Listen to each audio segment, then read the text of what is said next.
Phones off, team.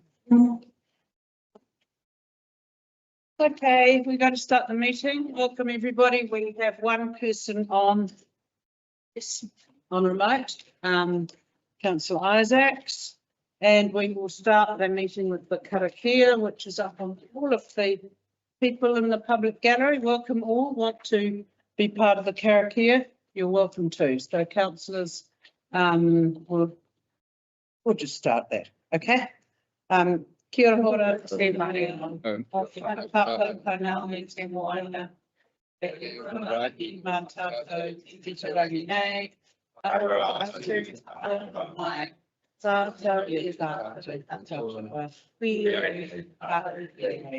Thank you very much. I'll just move my things there. Is everybody turned their phones off? Thank you. On silence.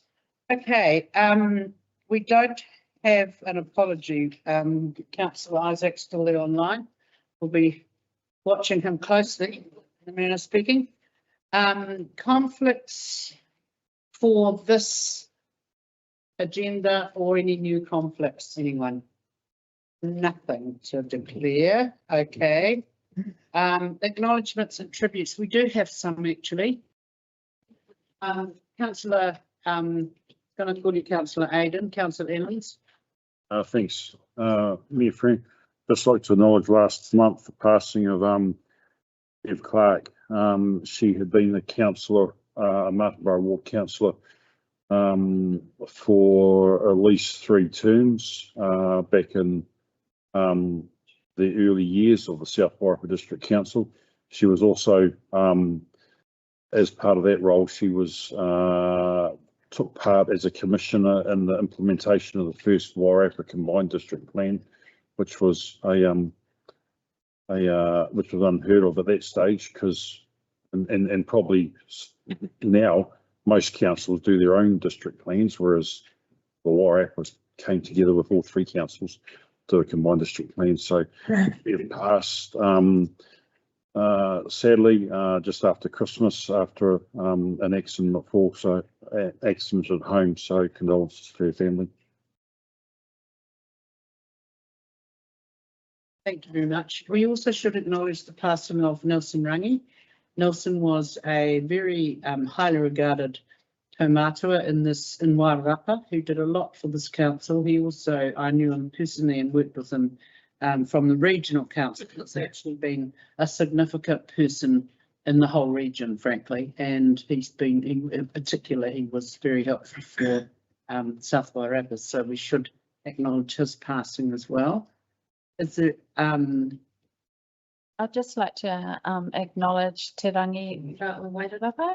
So we have supported the Kapahaka group that represents Wairarapa in the past, and they have performed at regionals and were the winners over the past weekend. So a little bit of good news there. Good. Just acknowledge that.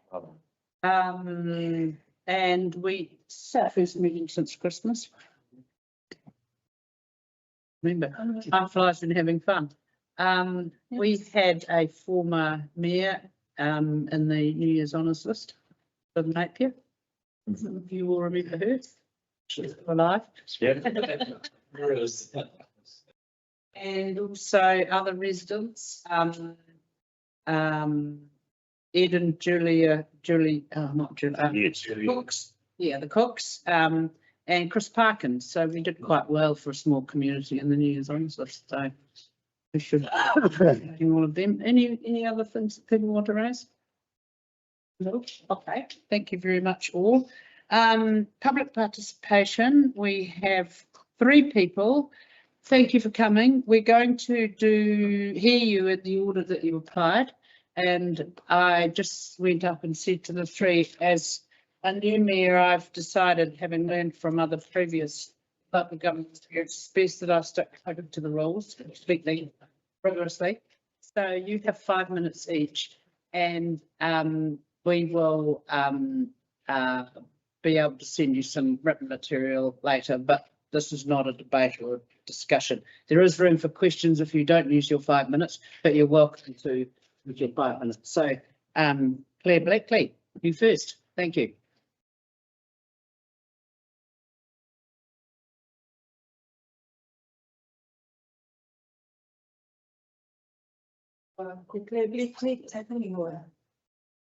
I'd like to raise a few concerns regarding the issues that affect Featherston and South Wairarapa. In the last 12 years, we've been seeking an affordable solution to the Featherston wastewater treatment plant. And the state of the Featherston wastewater treatment plant has sent Featherston growth back many years. The recent Wellington Regional Council resource consent did not contain any consent for I&I or sludge removal. The proposed 10-year trial is going to cost the Featherston community up to $20 million, and it will still be discharging into the Wairarapa Moana. This will pollute the highly valuable farmland with the effluent spray that has potential to contaminate the bores. There is aerosol drift to surrounding houses. By 2050, the estimated upgrade to the wastewater will cost close to $200 million. If this is the case, the Featherston community will be bankrupt. I have some questions to ask of you. The Greater Wellington Regional Council on October the 8th, 2025, their consent included a discharge to land and wetland with 42 pages of conditions. Firstly, why was the I&I and sludge removal out of scope, and why were they not included in the Featherston wastewater resource consent? When were the community consulted on the tender for the 3 towns? When were the advertisements for the tender for the 3 towns put in the local paper so that the local people would be aware of this? And please, can you give me links to the Martborough and Greytown resource consent for the NBBR? I note that the Featherston wastewater treatment consent cost $3,325,000. Could I please have the costs for the Martborough and Greytown NBBR consents? And why are the Martinborough and Greytown wastewater upgrades being done before Featherston? We've been waiting over 12 years for this. The Hodder Farm and golf course land was purchased for land effluent disposal. Can I please have the cost the community is paying on the interests of this land? The Hodder and golf course land. Please advise me, are all the South Wairarapa district ratepayers paying for this interest, or is it just the Featherston community? If not, and under the resource consent conditions, there is a requirement for the community liaison group to be set up.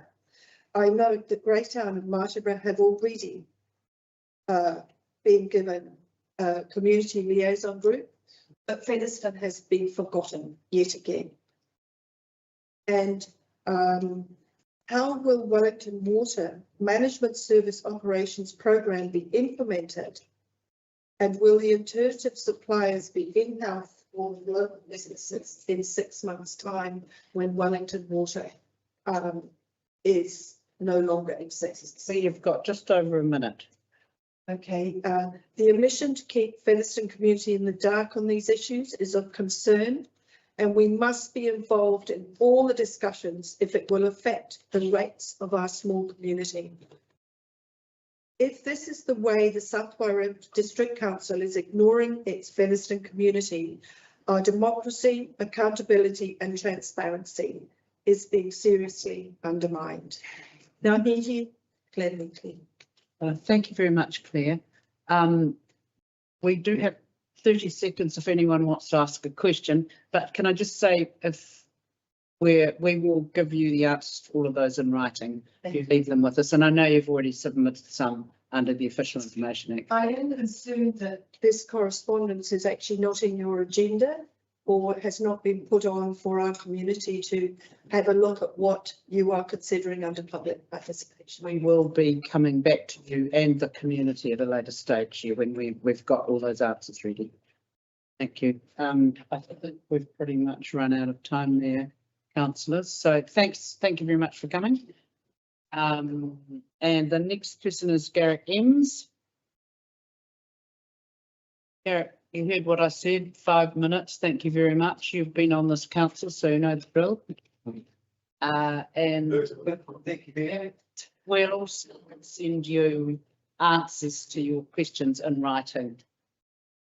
Thank you for that. Good afternoon, everybody. I'm going to reiterate some of what Claire said and support her where it appears we have. But under section 5G, the conditions for the Featherston wastewater, there's this list of parties who are supposed to be involved in the community liaison thing. We raised this topic when we went with the community board, and we were hoping the community board was going to appoint their representatives. I understand it has still not happened. So Claire and I are here today because there's no forum for us to go to talk about wastewater. There's no local group we can actually discuss this with, and the result is I've ended up putting together a bit of an ad hoc group of people who want to know what's going on. Claire and I attended the Featherston Community Board meeting, and the very precise questions asked about the golf course. Can I just say that there was no response from any councillor, and the chair of community board had not been briefed. However, I'd like to raise some questions, and they're not really questions, just let you know I've already distributed my questions, and I understand that we're coming back to me, which is good. Who prepared the tender document? Who recommended the MBDR and DAC mix, and why? Acknowledging that Moa Point is an MBDR installation operated by Wellington Water and Veolia, installed within 30 years ago. Old technology and inferior technology.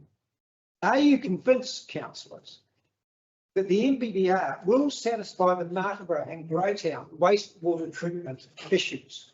Yesterday, I received an email from the regional council. However, the important part was whether this new treatment process works as intended is an entirely different matter.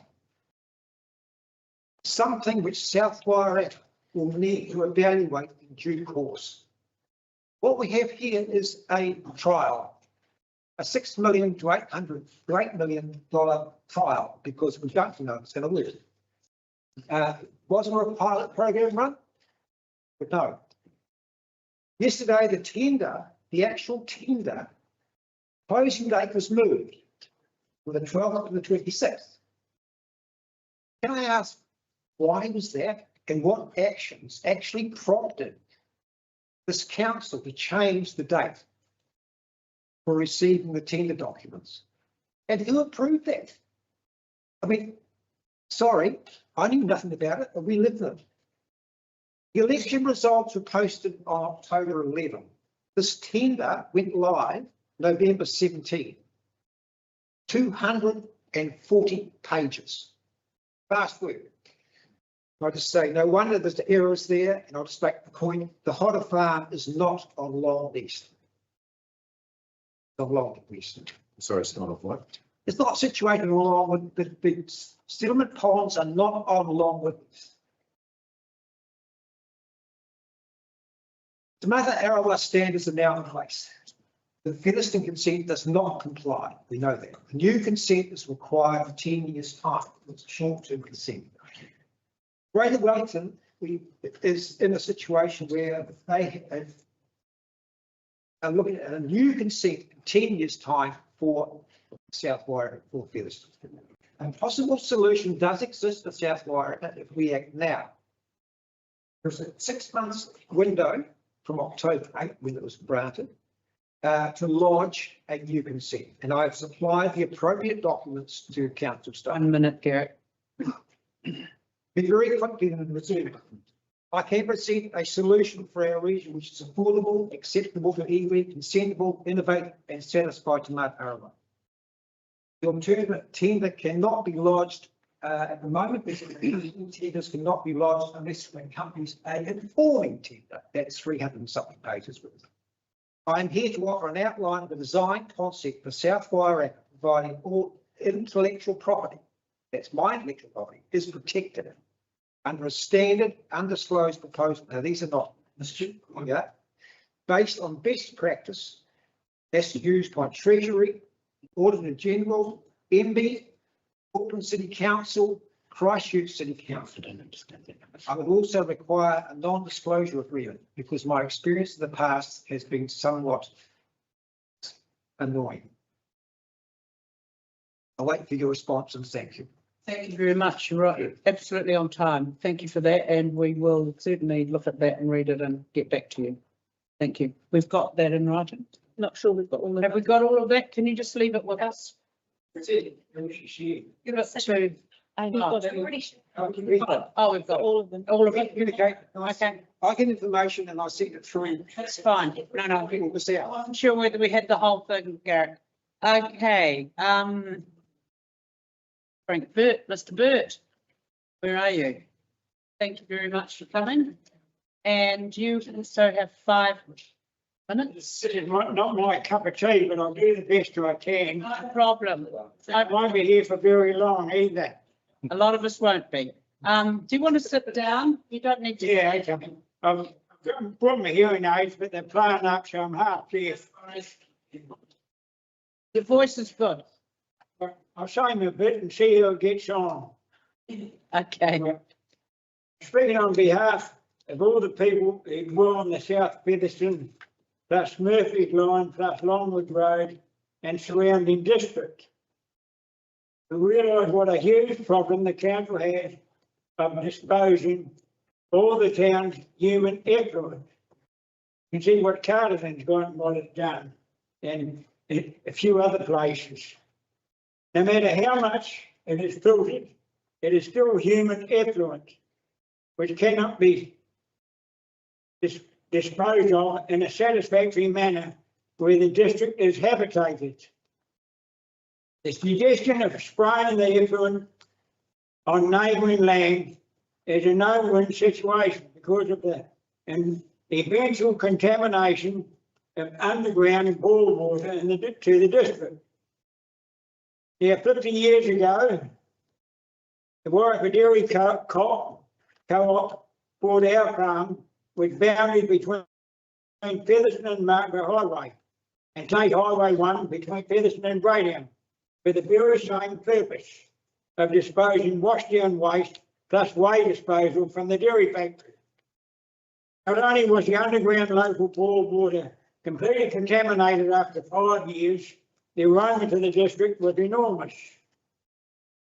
I am in no doubt that the proposed effluent waste spraying by the South Wairarapa District Council will eventually have the same result, maybe not 5 years, but I assure you it will happen. The blessing of where I live on 171 South Eastern Road is the loveliest boil water you could ever drink, plus the cleanest of air we breathe. If the application of this waste disposal goes ahead, I can see it as a beginning at the end for our district. The council must find a non-populated area where contamination to our habitation is unaffected. We're living on a time bomb if the council proposal goes ahead. Good intentions do not overcome common sense. Prevention is better than cure. Once into the water table, our God-given resource is destroyed. Let common sense prevail before a tragedy occurs. Whether I've said that right or not, but that's my piece of thinking. Thank you very much. Great, thanks, Frank. Whether you listen to it or not, it's completely up to you. Certainly listen to this. Does anyone have a question of elucidation? Just, Mayor, just in relation to the dairy factory. Yes, Taylor. Example, it'll be possibly useful to. Yeah, we will get that Validate. example. We'll find some data on that. Thanks. Yeah. Okay. That's all. Thanks very much, Mr. Burt. Really appreciate your coming. My next thing. We heard you loud and clear. Thanks for your time. Thanks, James. Okay, so thank you for that, everyone. So now on to the boring part of the business, which is urgent business. I'm going to propose that we add the appointments to the Waihini Advisory Group and Laura Ruamahanga Advisory Group for the agenda. It was late due to the request for nominations being received late, 30th Feb, and the item cut off date is the appointment to be confirmed by GWRC at their meeting on the 2nd of April prior to our next meeting. That's seconded by Councillor Taylor. All those in favour, please say aye. Aye. Thank you. We'll add that to the meeting. And the next boring bit is the confirmation of minutes. That will be moved by somebody who's looking at me, Councillor Bosley and Councillor Clark. Thank you very much for that. Matters arising from minutes. Any other, anyone want to?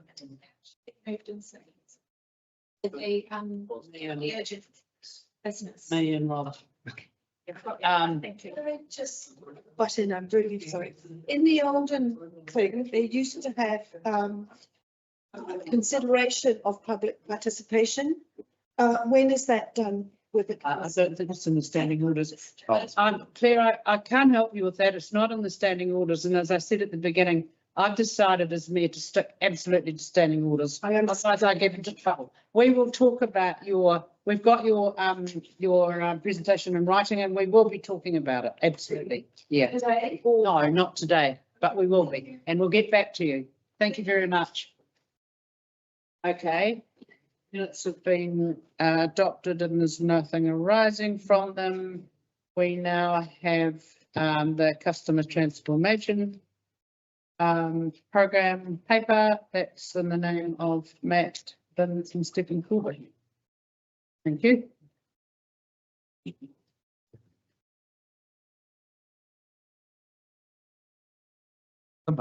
have read the paper. Know what it's about. For us to receive, note and endorse a new customer tool and endorse the charter and the policy. And we're noting that the Algym customer experience awards went very well for us, and that was for our telephone answerers. So that was very good. Should thank them. So who's Stephen? Thank you. Thank you, Chair, and good afternoon, everyone. I just wanted to really quickly praise through the paper. I'll try not to use too much of your Right. Essentially, customer service, our customer approach has been something we've been focused on intensely, I guess, since the Chief Executive joined us. It's been an emphasis of hers and something that business has been drilling down into. You'll see from the paper that we've made some progress. We've embedded customer service into our values for the organisation. That's now a part of everybody's role. It's in the performance management approach that we use, that everybody adheres to. It's in our values, and we have awards and recognition for people that are working consistently with customer first approach and our values. It's also been built into our recruitment process. We ask questions of people who are coming to work for us about customer service, their experience of it, their performance in relation to customer service. It's in all our position descriptions.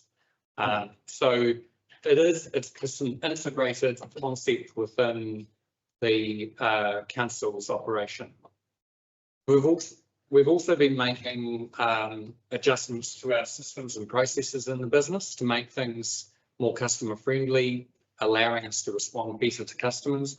You'll see some examples there of how we've moved our telephony system to Teams, which is just simplifying the way that we communicate with customers, provides better reporting.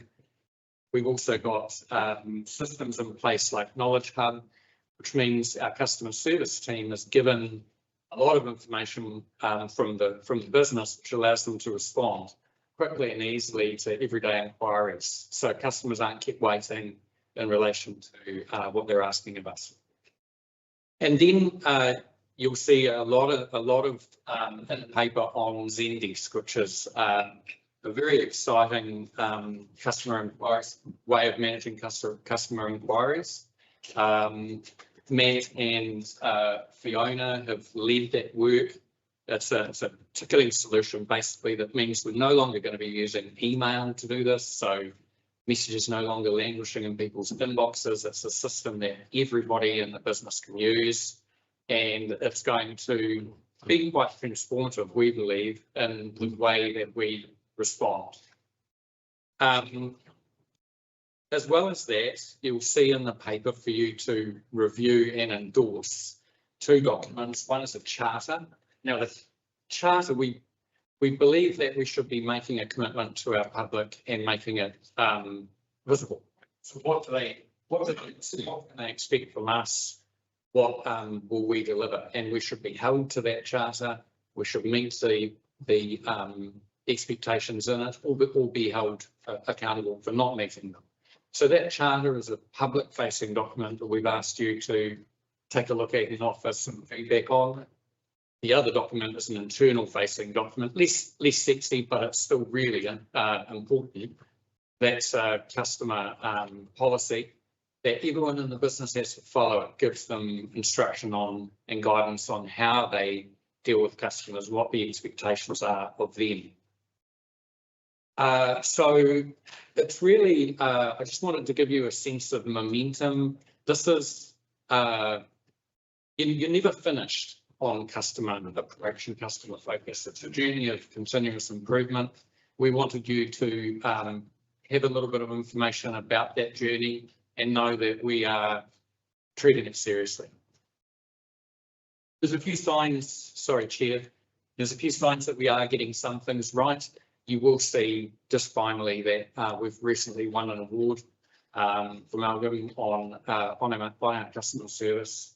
And I think that's a really good sign, and it offers encouragement to everyone. Thank you. Thanks for that. Have we got any questions on the charter or the policy? One of our councillors has asked if it could be shared to community boards before going final. I think our adoption of it is final, is that correct? But I do think it absolutely has to go to the community boards, and we should write them a letter and say we've done this and no. So if that's okay, we'll do that. No,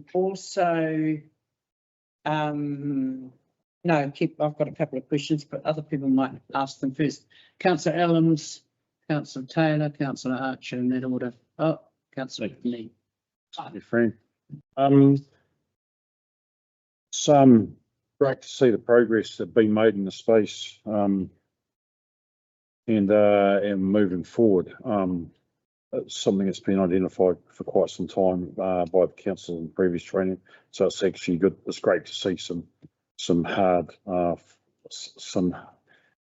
real good progress. I've got some questions around Zendesk. Who else? I've never heard of it before, and that's probably not surprising.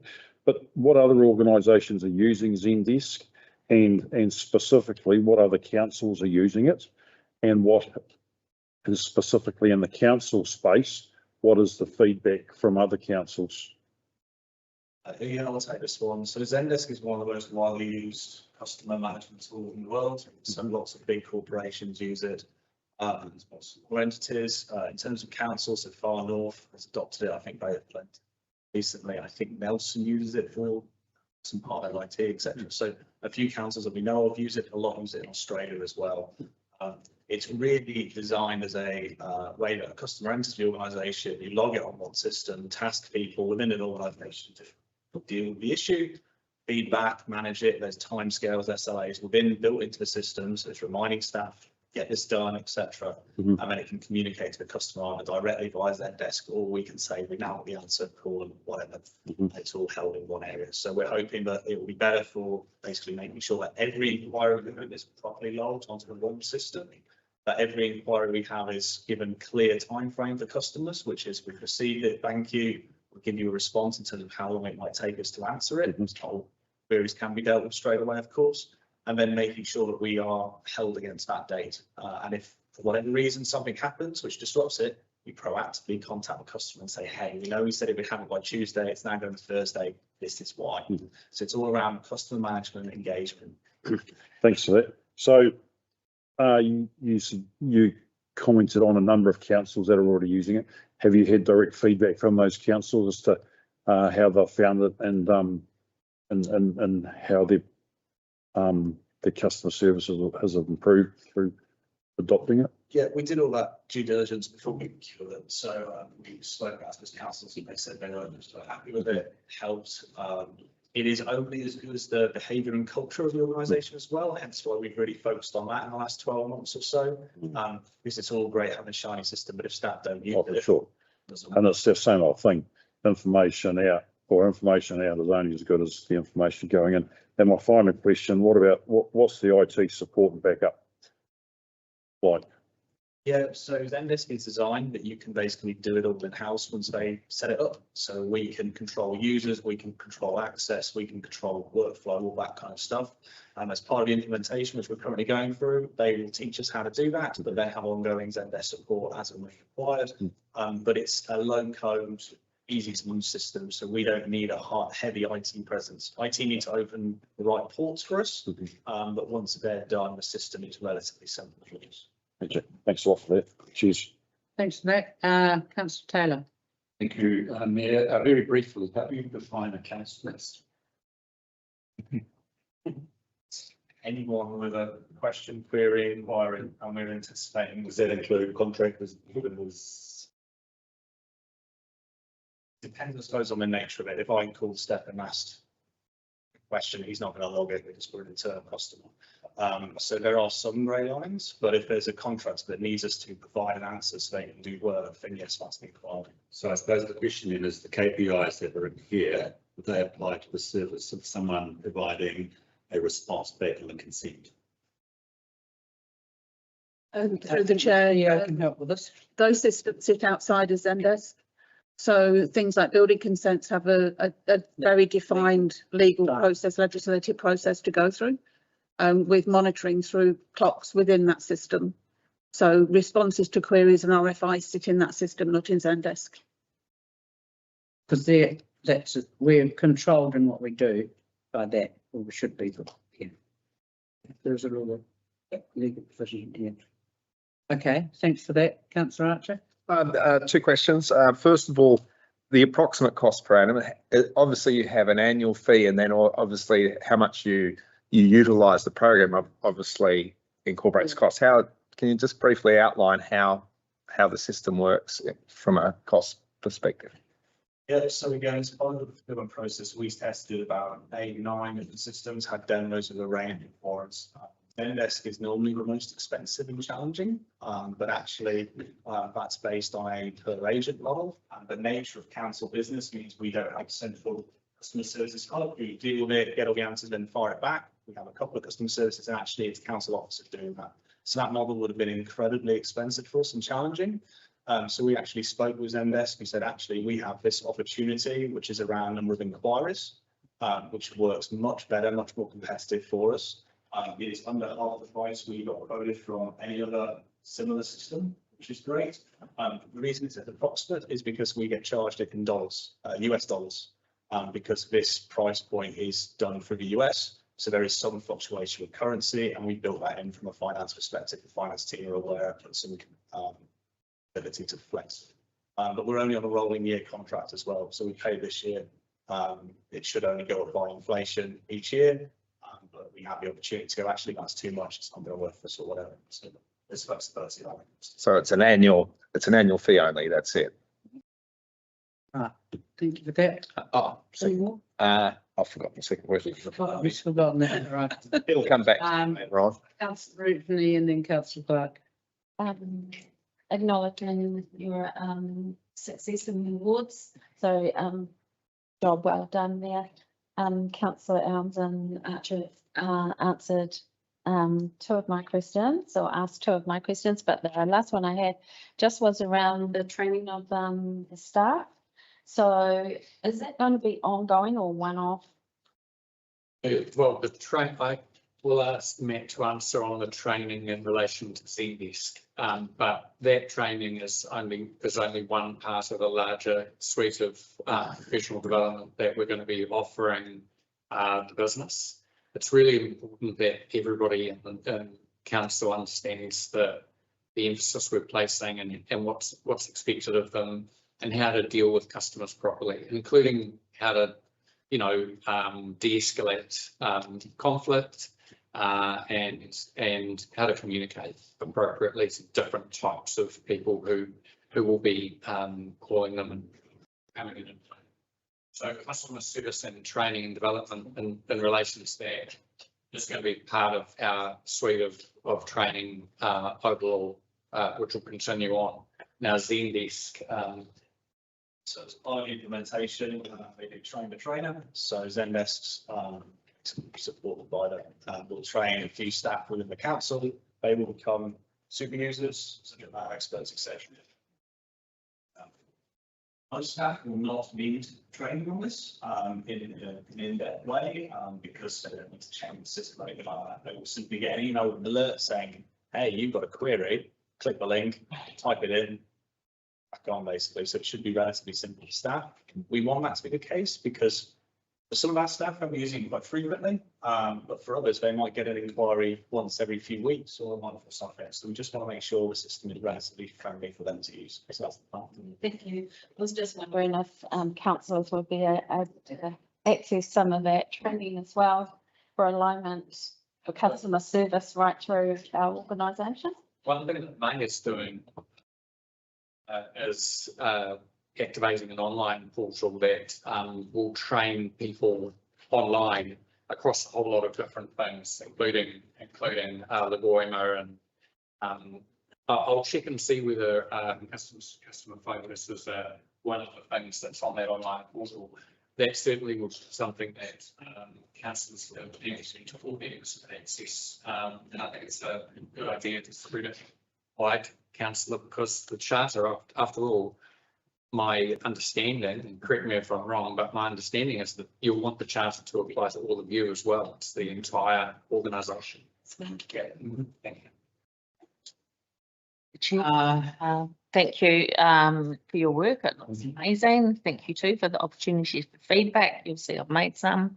It's a great one, Rachel, which is really useful, and I think it gives a great backbone for accountability and standards, expectations and accountability. I did just wonder about the metrics that you can resolve out of the system in relation to KPIs, and of course it's the data in, data out, but aside from that little challenge, what are the metrics that you're about to report on? Index metrics. Yeah. Yeah, so it's basically what we build into the system. So the plan at the moment is that we will have a few reporting lines, such as all the different inquiries done by inquiry type, done by team, for example, the standard kind of stuff. And then we want to be able to see when they come in, when we logged it, when have we first messaged the customer, when have they had the response, when have we set the resolution date, which one's been adhered to, have any slipped, etc. So your standard reporting. If there are specific things that councillors are really keen for, but we may not have thought about, please let us know. Obviously, initially out of the box, we're going to keep it relatively simple. This is a big step in itself. But if there's other things that we think would be really useful for us to report. And the CE has been very clear with us that the expectation is that SLT owns this. So the reporting, the monthly reporting that comes to SLT is how well is each group doing on its customer response, and we'll have our feet to the fire, I'm sure, if we're not responding within the response times that we promised the community. Yeah, I think I'm interested in the gaps, so feedback and resolution timeframes. Yeah, I think, there's no reason, I might be out of bounds here, there's no reason why a report on how well we're doing would not be part of our reporting to the rep, for example. It should be, Yes. absolutely, yeah. Yeah, and I think the important thing, through the chair, the important thing is there isn't going to be a set time frame between accepting a query and resolution, because some queries will take much longer to do. The important thing is keeping the customer informed along that journey. So having those dates in the system to be able to track when, and the other one is to not wait until you've got all the information. If you've got information, pass it as you go, and that helps the customer to Yep. understand that we are working on it and we're giving the information as we can. So Stefan's quite right. It is a big thing of mine to get this off the ground. Work. That's right. Remember, there's other question. Thankfully, the interface between the consumer and Zendesk, I mean, is this basically going to be like the antenna reporting, phones and emails are all being pointed into Zendesk, or how do you collect it, and how does the consumers get funneled through? So emails and the online form from our website will be funneled straight into Zendesk and then managed from there. Any face-to-face or phone customer will have to be typed in by our customer services or whoever is responding onto the system. So that's how that works. In terms of ongoing responses, obviously we will ask customers if they're happy to be kept informed. I think most will want to be, but some might. Preferably by email. We are looking at SMS texting as well. So New Zealand Zendesk historically hasn't done that for the normal providers, but we think we have a way to do it. So our IT team are having a look at SMS texting as well. So it means if they only have a mobile phone number, instead of just having to jot it down and then manually call, the idea is as it progresses through the workflow on the system, they will simply get a text message to say, hey, we've carried on, we've done this, etc. So the idea, again, is from Dennis's point, is just keeping the customer updated, constantly informed, and try and take some of the manual processes out, because naturally there's human error. You might go, oh, I need to call this customer, something urgent happens, forget about it. The system will do it automatically for you. So that's the plan. Wherever we can, we're going to try and automate it. And with Antenna, because we've all been doing this big push to get everyone to talk to Antenna, is that going to be included in this? Yes. Simple answer is yes. Those requests will funnel through the process into the system. Thank you. Yes. So sorry, no, hang on, one more thing from the CEO. I was just going to say, Knows about this. with permission, I just wanted to go back to the Elgin report if I could. It's not attached to the agenda, and I'd like, with your permission, Mayor, to have it attached to the minutes, because I think it's a really valuable document for the public to see. And for those of you who didn't get round to reading it on Friday when I sent it to you, we're fourth nationally amongst all New Zealand councils and CCOs, third out of the 54 district councils, and first in the participating councils in Wellington. So this is a huge achievement for us to have landed in that space. So I just want to get that onto the recording and everything for this meeting, just so that people understand where we sit. That's really important. This was for our telephone team and the website. Yeah, people who answered direct, and they, I asked the CEO if we could use those people who I know from experience are good to help train the others. Unfortunately, one of them's retired and one had to leave for another reason, family. Maybe talk later about, can we even ask a couple of them back to talk to our staff, other staff, about how good it is when you do the right thing for the customers, because they, you know, there are other areas of the council that need this. So obviously we're really good in some areas and not so good in others. So we need to bring the whole ship up to that level, because it was exceptionally good result actually. So yeah. We will attach it. Sorry, Councillor Taylor. Sorry, Councillor Taylor. Again about cost, because IT providers are quite notorious for booking you, and then when they do the next upgrade, the costs go up considerably. So is the 21,000 that is in the budget over a set period of time, or have we built in contingencies to the budget for the out years? So there's 12 months to increase by inflation. So finance put inflation predictions on all software licenses, because they're all very similar. So Zendesk advised they raise it by inflation. That's what we're tracking against it. We have a small contingency already built in because of the currency exchange rates. So we don't envisage it jumping at all. And if it ever did, then we'd have a conversation asking how is this right for us? Procurement process. We are a tiny organisation with no money. So that's why they really pushed the boat out. I really challenged them to get us to a price point that we could have. So that's what he said it. Right, anything else, anyone? No? Excellent, thank you very much, everybody who worked on this, and I want to thank the CEO, because I know she drove this, and it was one of the reasons why, you know, she was here in the first place. So we're on, I won't use the word journey, we're going to have a bingo game here about whether we use oh my God, terminology. Thank you, everyone. The recommendations are that we receive the report, note the procurements of Zendesk, endorse the charter, endorse the policy, and note that we were recognised through the Algon Customer Experience Awards. Thank you, Councillor Clark and Councillor Rutanay. All those in favour, aye. Against, carried. Okay, another policy paper. This came from the discussion we had before Christmas, probably almost our first meeting or so. It's been revised, which is good. Who's this one? Yes, thank you.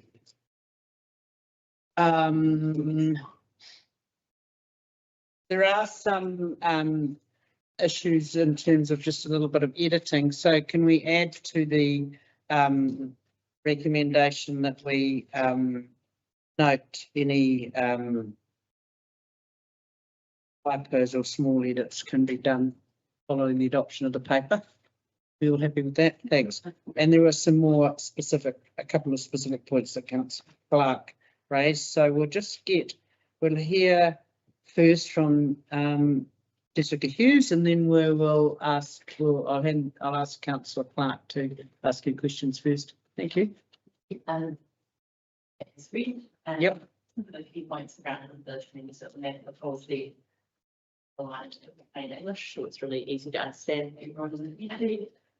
Clear definitions and terminology in the paper, making sure we're really specific about what one means and what the other one means. Updating the approval process, obviously, it now comes to council in relation to new and existing road name applications. Following on from comments, we put in some flow charts to track process of essentially the applications, and then also just kind of clarify the roles in relation to community boards and around partnership. Thank you. Councillor Clark. Thank you for that.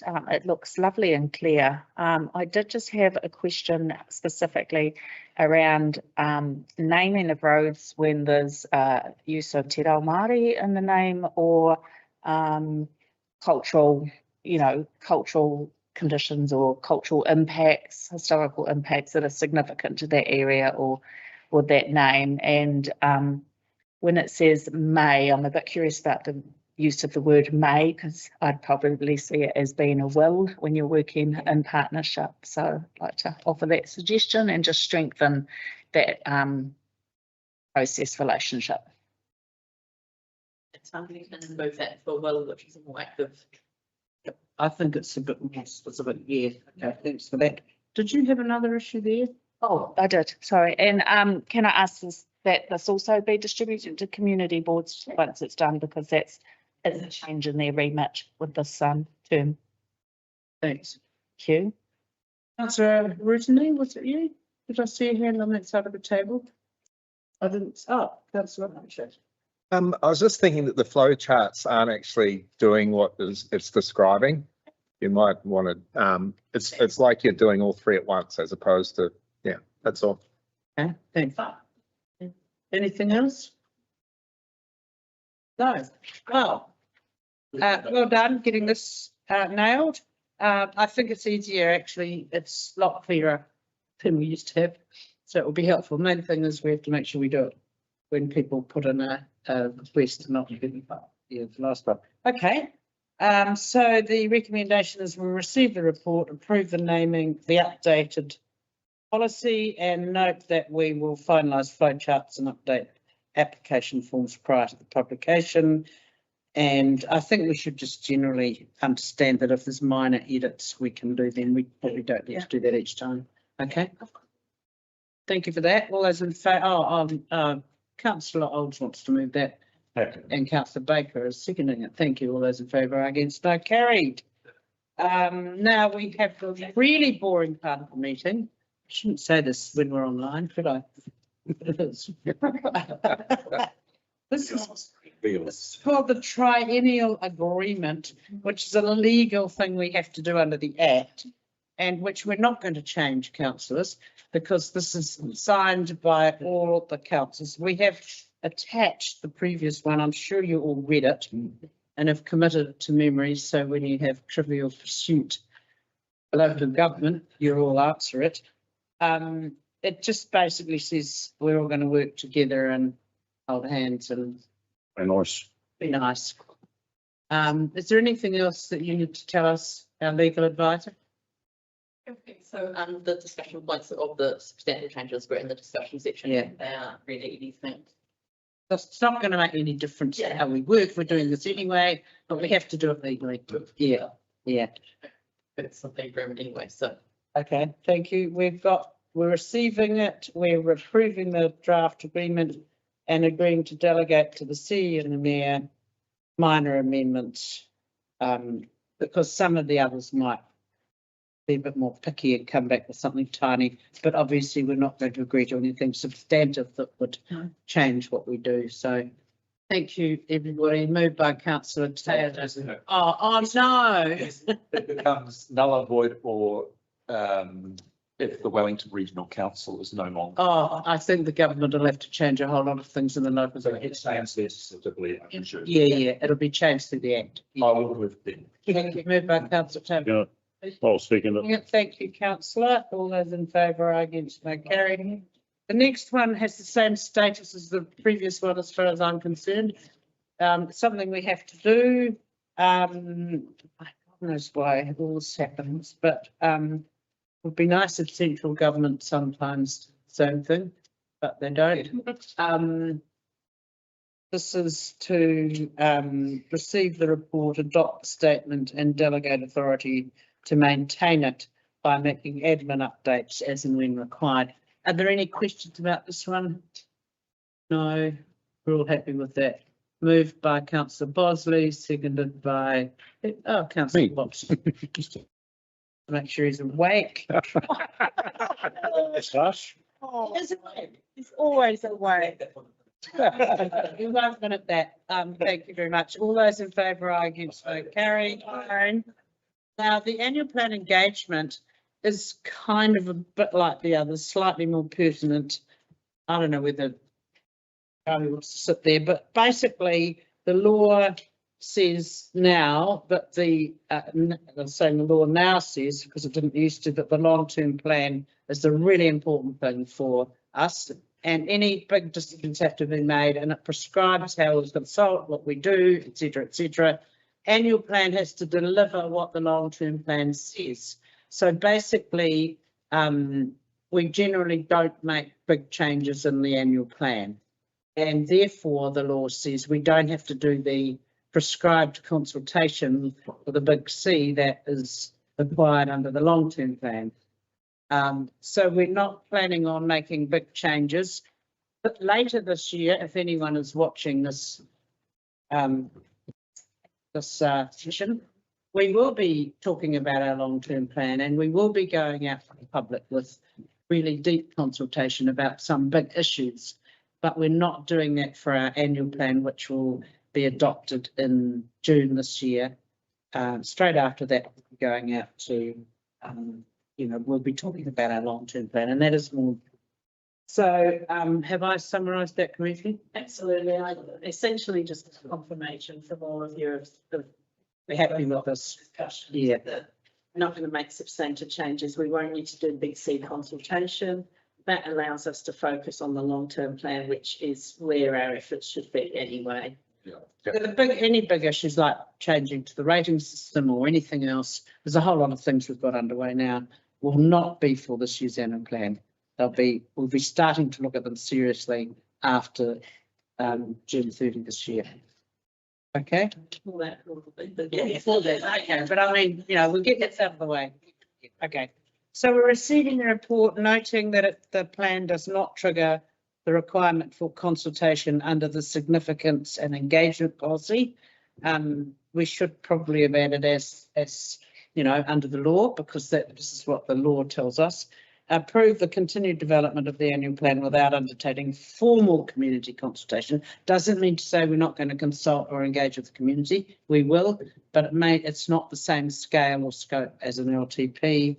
And note here we are, that we will still be carried out engagement across the district to share what's included and begin seeking early ideas and input for the long-term plan.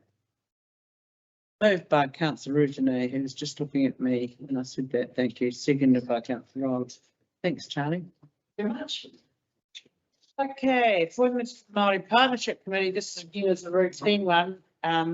We have these appointments here. There is one still to come, which is from Ngāti Kahungunu, I think, and the others are all in here. So I think Councillor Rutanay would like to move this, wouldn't she? Yeah, it's just got a, just noting under the recommendation. Yep. Under 2.C. Yep. That it's not Diane Ariwi, it's Denise Ariwai. Oopsie. It's been done, it's been done. It's been changed in mine. Yeah, changed on here. Typo. Thank you. Yeah, just, Yep. I'm just making sure, Yep, that's right. Okay. but I'm happy to move that. Second or anyone? Thank you, Councillor Baker. All those in favour, aye. Against, carried. Now. Oh. That's it. Resolution to exclude the public. Going to be very short. Oh, Meryl. Action report. Oh, sorry. It's, but one was, oh, nearly missed. The Waihangi Advisory Group, Lower Hunga Advisory Group. So these are Greater Wellington committees, and some of us this morning were just talking about we need to keep an eye on these groups, particularly, you know, given what's happening around the place now with floods, etc. So we're appointing or we're recommending Councillor Isaacs to the Waihinei and Councillor Taylor to the Runga. Moved by Councillor Archer, seconded by Councillor Bosley. All those in favour, aye. Against, aye. Aye. Thank you, everyone.